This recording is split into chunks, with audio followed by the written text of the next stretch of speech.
শুভ দুপুর বন্ধুরা, আবার দুপুরে লাঞ্চ থালি নিয়ে চলে এলাম সুমিতা পেজে। তোমাদের অনেক অনেক স্বাগত। এই যে দেখো, আজকে এই যে গরম গরম ভাত নিয়ে নিয়েছি, সঙ্গে তো লেবু থাকবেই, লেবু তো খাওয়া খুবই দরকার।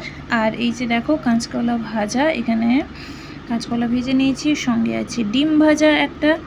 আজকে মাছ টাছ নেই, আজকে ডিম হয়েছে। আর এই যে ঢেঁড়স সেদ্ধ, ঢেঁড়স সেদ্ধ তো প্রায় দিনই দেখতে পাও, ঠিক আছে। ভাজার থেকে সেদ্ধটা খাওয়াটা বেশি উপকারী, তাই আমি খাই। আর এই যে এখানে আছে সেদ্ধ জল, গরম পড়েছে তো প্রায় সেদ্ধ জলটা এখন বাড়িতে প্রায় হচ্ছে। আর এমনিও আমার জায়ের জন্য খাবার যায়, তাই সেদ্ধ জলটা প্রায় থাকে।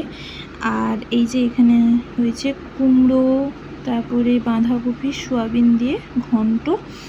আর এখানে হচ্ছে এক পিস মাছের ডিমের বড়া। আমার লাঞ্চ থালিটা কেমন হয়েছে দেখো, অবশ্যই কমেন্ট করে জানিও। তোমরা তো আর খেতে পারবে না। চলো চলো, প্রচুর খিদে পেয়েছে, খাওয়াটা শুরু করে দিই, ঠিক আছে। লেবুটা আগে চিপে নিই, দিয়ে খাওয়াটা শুরু করে দিই। তোমরাও দুপুরে লাঞ্চটা সেরে ফেলো। এখনকার মতো আসি, আবার নেক্সট ভিডিওতে দেখা হবে তোমাদের সঙ্গে। ভিডিওটা কেমন লাগলো অবশ্যই কমেন্ট করে জানিও।